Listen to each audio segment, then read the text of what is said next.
Alors, autre point extrêmement important, la marche n'est pas un facteur de prévention de la scoliose. Hein. J'ai jamais dit ça. En gros, la sévérité de l'atteinte neurologique et sa conséquence musculaire est lisible à travers la performance fonctionnelle.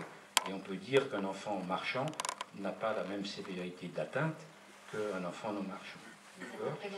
Autre point extrêmement important, une scoliose n'est jamais l'argument pour supprimer la verticalisation. Jamais. N'oubliez pas, on a un sacré problème dans le RED qui est l'ostéoporose. Et vous avez la charge mécanique sur l'os est indispensable à la fixation du minéral osseux. Vous avez un parallèle entre la contrainte mécanique et la charge minérale. Et si vous supprimez, alors de temps en temps c'est infaisable, mais tant que c'est possible, nous demandons que les enfants soient verticalisés. Nous avons des protocoles donc de certains médicaments qui inhibent, enfin qui modifient un petit peu le turnover de la substance osseuse, que nous utilisons en préopératoire pour diminuer les douleurs post-op qui sont de temps en temps liées à l'ostéoporose. Il y a des enfants qui souffrent, donc souvent on nous dit mais faites quelque chose. Bon, pour les scolioses, on a l'impression que l'enfant est inconfortable, etc.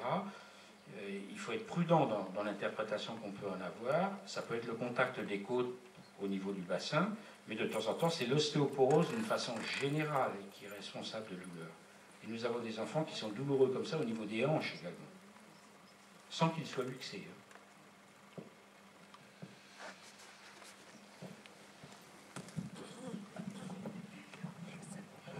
Deux questions. Pour le pied bourru séquin, c'est assez facile le diagnostic puisqu'on le voit. Qu'en est-il des éventuelles complications articulaires? Est-ce qu'il y a une indication à rallonger le tendon pour éviter, nous on ne peut plus le verticaliser, pour éviter les complications articulaires? Et la deuxième question, pour la hanche, c'est plus difficile à voir cliniquement, je suis médecin, mais je n'ai pas eu de rétraction particulière. Vous recommandez une radio de hanche de face tous les 2 ans? Non, on regarde juste s'il y a le tendon qui se rétracte. Alors, donc plusieurs questions. Il y a des enfants RED qui ont les pieds complètement à l'arthrome. Ce sera un résumé assez hâtif du problème. Si l'enfant est verticalisable, si son programme de verticalisation en dépend, sans aucun état d'âme, on va opérer cet enfant. Mais on est sûr, et c'est pour ça que j'ai été un petit peu court, si on ne lui fait, dans le cas du pied varus-séquin, c'est-à-dire le pied qui capote, si nous ne faisons que allonger le tendon d'Achille, en fait, on ne fait que résoudre un problème de longueur. On ne résout pas le problème du déséquilibre. Et donc, dans le RED, dans cette situation-là, en fait, on prend un muscle et on le déplace sur le bord. Donc, le muscle qui tire vers l'intérieur, on le déplace et on le met vers l'extérieur. Donc, il faut faire un allongement du tendon d'Achille plus un petit transfert musculaire, que ça, c'est pas compliqué. De toute façon, chaque fois qu'on dit que la chirurgie est compliquée, il vaut mieux vous sauver. Parce que, alors effectivement, il y a des longueurs de chirurgie, mais le chirurgien qui trouve la chirurgie compliquée, il faut qu'il fasse un petit peu autre chose. Il ne faut pas qu'il y ait de problème technique. Il faut pas, si vous sentez qu'il y a un problème technique, alors soit on est en train d'inventer une nouvelle méthode sur laquelle on n'a pas de recul, soit il y a une propre perception de son métier qui est problématique. Donc ça, c'est de la chirurgie simple. C'est simple. Et le plus difficile dans la chirurgie, c'est le moment où il faut la faire, et c'est plus ça qui est difficile. Alors, si l'enfant n'est pas verticalisé, le problème, donc on le connaît parfaitement, hein, chez d'autres enfants handicapés, un enfant non marchant au fauteuil, si le pied capote et qu'il se blesse sur le dos du pied en permanence, et que vous êtes obligé de faire des soins, dans ces cas-là, la chirurgie est douce par rapport à l'orthopédie, au sens conservateur du terme, qui peut être très lourd. Et moi, je souffre de temps en temps de voir de pauvres pieds qu'on enlève des attelles, des godasses et tout ça, la peau est attaquée, on met des protections, et personne ne vient proposer la chirurgie douce, si je puis me permettre. Ben, dans ces cas-là, il n'a pas besoin de chaussures, s'il ne se blesse pas. Mais nous dans l'expérience du polyhandicap, alors, pour bien avoir une expérience dans la totalité du domaine du polyhandicap, nous opérions très peu dans la catégorie jusqu'à 15-16 ans. Nous opérions très peu de pieds chez les enfants non verticalisés. Par contre, on nous demandait des avis, alors moi je faisais que de l'infantile, mais on nous demandait souvent des avis chez des adultes qui faisaient des escarres sur les points d'appui, et notamment sur le dos du pied, et dans ces cas-là, il y avait des risques d'ostéite, et là, on était obligé d'opérer. Mais bon, ça peut durer comme ça. Il n'y a pas un enfant non verticalisé sur ses pieds n'a pas d'indication opératoire systématique à avoir les pieds à plat obligatoire. Par contre, dans ces cas-là, qu'on ne m'explique pas qu'on lui mette des grosses chaussures orthopédiques, l'attelle qui blesse, etc. Non, non, non, non. Alors le pied a ceci de particulier qu'il n'y a que des malpositions articulaires et pas de luxation comme une hanche. La hanche, c'est vraiment une énarthrose emboîtée. Ah oui, alors le problème du diagnostic, dans un environnement de surveillance, notre interlocuteur principal de surveillance clinique, c'est rarement le docteur, c'est toujours le kiné. Tant que le kiné vous dit « je ne perds pas, il y a un bon volant d'abduction », c'est-à-dire minimum 40 degrés des deux côtés, vous n'avez rien à faire. S'il y a une suspicion et que vous perdez au fur et à mesure de la prise en charge, dans ces cas-là, éventuellement, il fait une radio pour documenter le fait que la bille reste dans le bol. Si on voit que la bille commence à s'éloigner du bol, chirurgie. Simple. Si la bille s'éloigne d'une certaine quantité du bol, ce sera échec à tous les coups. Et on regarde dans ces cas-là la forme, donc le trouble de croissance qu'il y a eu. Si la situation anatomique s'est portée sur la forme de la cavité articulaire au niveau du bassin, chirurgie osseuse obligatoire. Il faut bien comprendre cet enchaînement, et c'est pour ça on va éventuellement à l'échec, quand on a passé le cap de la modification anatomique muscle-tendon, vous ne pouvez plus prétendre restaurer une dynamique musculaire normale avec attelle, etc. Alors de temps en temps, l'attelle est suffisante parce qu'on n'en demande pas plus, et on ne va pas plus loin, à condition que ça ne s'aggrave pas. Et donc, quand c'est que muscle, que tendon, sans trouble de croissance, vous n'avez pas de problème. Quand c'est muscle, tendon, plus forme d'une cavité articulaire, ou éventuellement d'autres types de déformations pour d'autres articulations, il faut obligatoirement traiter la totalité du problème.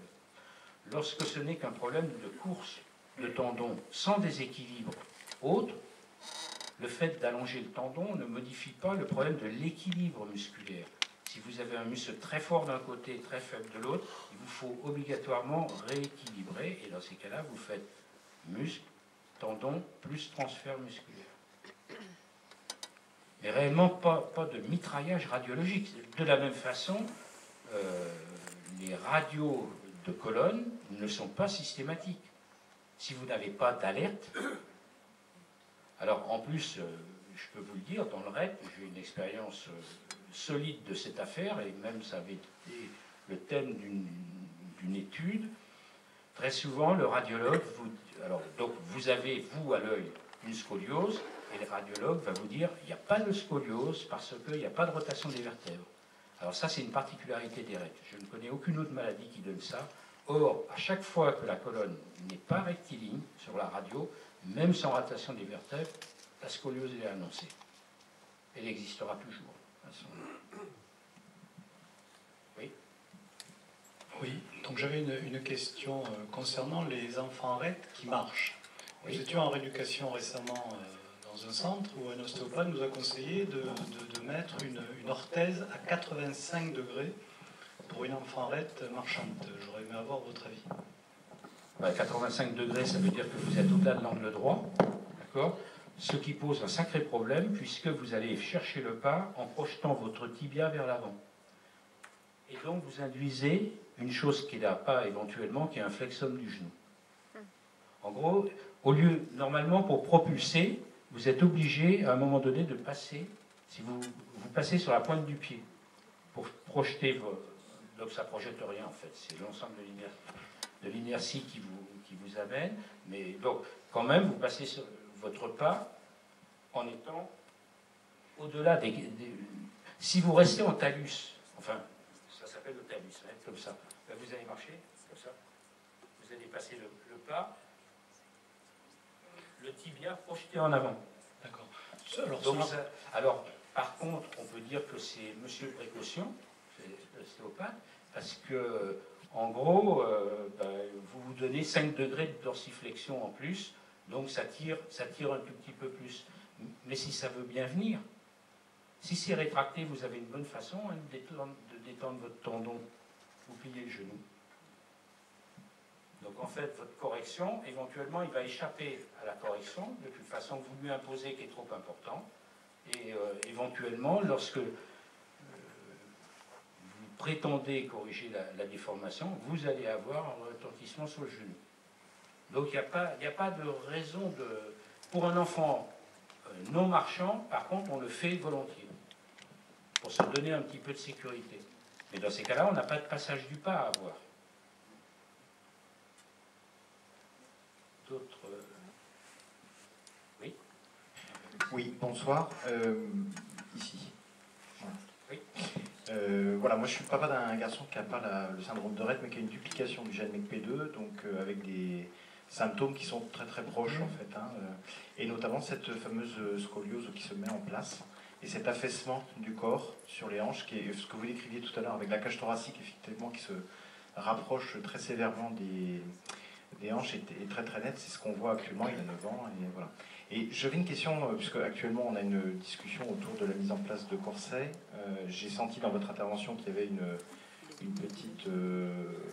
Enfin, que ça vous intéressait d'en discuter autour d'une question, donc je la pose volontiers, puisque je n'arrive pas à bien saisir si le corset peut être une mesure préventive, finalement, pour éviter une dégradation et retarder une issue que vous avez l'air de décrire pour les filles, notamment Rett, que de toute manière, un jour ou l'autre, si on veut rétablir cela, au moins pour une partie d'entre elles, il faut arriver à la chirurgie, quoi. Donc je me pose la question de est-ce que ça vaut mieux d'attendre avec un corset, ou est-ce qu'il vaut mieux d'ores et déjà intervenir pour éviter ce que vous décriviez un peu plus loin dans votre intervention, à savoir la déformation de la vertèbre en elle-même, quoi.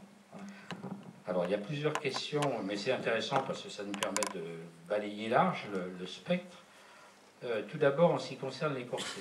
Alors, sauf pour les enfants de moins de 8 ans. Et encore, l'étude a été... Alors, ça ne concerne pas le Rett, mais c'est un problème général que l'on a pour les scolioses. Hein. L'étude a été refusée, mais il y a une étude intéressante que je connais, donc qui concernait des enfants de moins de 8 ans, parce qu'on a des catastrophes dans le domaine des scolioses pour des petits dont les scolioses démarrent à 3 ans. C'est pas le Rett, hein, c'est une autre... Bon. Et donc connaissant l'ensemble de ces études-là, ce qu'on peut dire, c'est que, à l'exception des enfants de moins de 8 ans, nous n'avons aucune preuve formellement établie de l'utilité des corsets à modifier l'évolutivité ou non-évolutivité des scolioses. Je suis prudent hein, dans tout ce que je dis, parce que je suis habitué à être argumenté là-dessus. Et donc, je dis bien, si la scoliose veut évoluer, quoi qu'il en soit, elle évoluera. On reconnaît éventuellement l'avantage au corset de retarder le pic d'évolutivité. Donc, deuxième point de la réponse. Troisième point de la réponse. Lorsque un enfant a un thorax qui s'impacte dans son bassin, on ne peut pas dire qu'il soit confortable. Donc vous avez une option thérapeutique obligatoire sans même réfléchir à la scoliose qui est son confort. Vous avez une seule façon de désimpacter un thorax par rapport au bassin, c'est d'utiliser un corset. Et dans ces cas-là, et c'est là où on en vient aux confusions, très souvent, les médecins comme les kinés vont vous dire on met un corset pour la scoliose. Or, ça, c'est absolument pas l'objectif à rechercher dans cette première partie de la réponse. On parle de confort. Donc, c'est un corset de réalignement dans la station assise.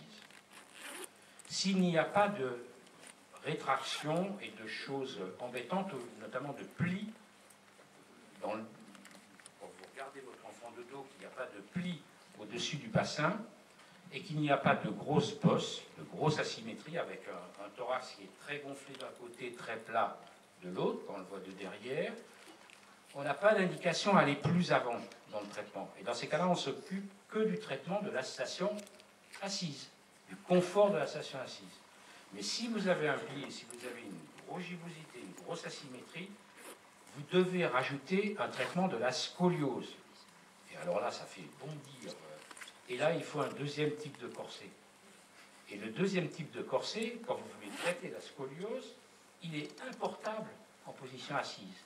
Donc vous avez obligatoirement un traitement de nuit, et qui est un corset très particulier, qui est un corset dit en détorsion, mais il est strictement importable, ni debout, ni assis. Donc c'est deux choses différentes. Donc pour répondre pour votre garçon, premièrement, il ne faut pas laisser une scoliose évoluer dans l'inconfort. Donc vous devez obligatoirement lui faire porter enfin obligatoirement.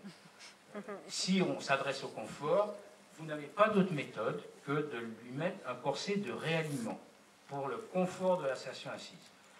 Si vous n'avez pas de preuve que vous ayez des éléments qui commencent à inclure le bassin, vous n'avez pas de raison de poursuivre au-delà et de dire il me faut absolument le dévrillage de la colonne vertébrale la nuit. Et il y a un bon interlocuteur, et là j'insiste énormément là-dessus, c'est le kiné. Si le kiné vous dit je ne rééquilibre plus le bassin dans le sens concave et dans le sens convexe, en gros la possibilité de faire bouger la partie basse de la colonne, où je perds, dans ces cas-là, il faut traiter la nuit. Et avec un corset différent. Alors ça fait hurler, parce que très souvent, vous avez une prescription pour un seul corset. Et c'est le corset de nuit et c'est le corset de jour. Alors que les optiques sont totalement différentes. Et je redis bien, alors effectivement, quand nous on veut, en gros quand on veut corriger une scoliose à toute vitesse, alors on ne le fait pas dans le RET, hein, parce qu'ils ont des perceptions douloureuses relativement importantes dès qu'on va vite dans les corrections. Mais quand on a un tout petit, mettons un 5 ans, qui est à 70 degrés, on les plâtre. On les plâtre, mais en poussant fort. Enfin, on a des bandes qui nous permettent de déroter littéralement la colonne vertébrale. Et le plâtre est porté en permanence, jour et nuit. D'accord ? Là, on est. Alors, dans le RED, c'est infaisable. Donc, on segmente en quelque sorte le traitement dans sa partie confort et dans sa partie scoliose.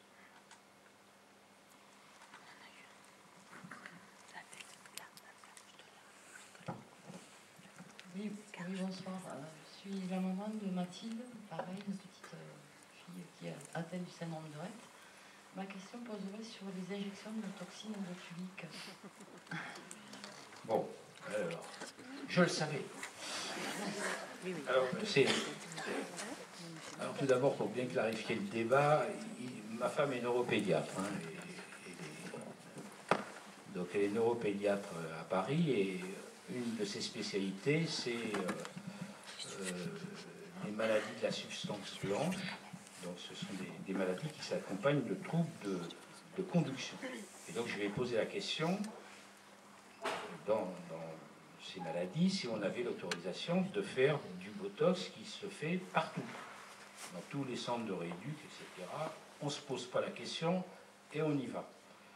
Et il m'a dit, mais c'est complètement délirant, parce qu'on a des enfants avec des troubles de conduction, et notamment des troubles au niveau des neurotransmetteurs, au niveau de la plaque motrice, et c'est complètement idiot d'aller dézinguer éventuellement la plaque motrice. On n'a pas de connaissance de ce... En gros, c'est un blocage de la transmission au niveau de la plaque motrice que vous faites. Vous provoquez une paralysie, en quelque sorte. D'accord ? Et dans ces cas-là, vous avez un problème éventuel de faire un traitement expérimental. Donc moi, je lui ai posé la question, il m'a dit, niet pour le RET. Et je vais un tout petit peu au-delà. Vous n'oubliez pas ma petite diapo, là, du muscle qui... Bon. Et j'ai mis, entre parenthèses, exprès, affaiblir ou neutraliser le muscle fort. D'accord ? Et le muscle fort, c'était à la partie postérieure du genou. D'accord ? Eh bien, dans ces cas-là, effectivement, vous avez deux possibilités. Soit vous n'avez pas de rétraction muscle-tendon, auquel cas la kinésithérapie et les attelles sont tout à fait efficaces, soit vous avez une rétraction muscle-tendon, et dans ces cas-là, il faut passer à autre chose qui est soit l'allongement musculaire, soit l'affaiblissement du muscle. Mais l'affaiblissement du muscle, il n'est pas durable par le Botox. Le Botox, en gros, vous épuisez l'effet, etc. Donc, personnellement, si c'est pour un test, éventuellement, peut-être, mais je vous dis, réponse d'une neuropédiatre, c'est niet. Je ne peux pas être plus clair. En plus, si vous voulez, on est en train d'essayer de lutter, enfin, nous essayons de lutter sur le fait de plaquer sur le RET ce qui se fait sur le polyhandicap, indifférencié, entre guillemets. Donc ça, on n'aime pas tellement ça. Et notamment, ça se retrouve notamment pour les périodes post-opératoires du RET. Un RET qui va au charbon sans avoir de préparation respiratoire, sans avoir de préparation métabolique, c'est anormal.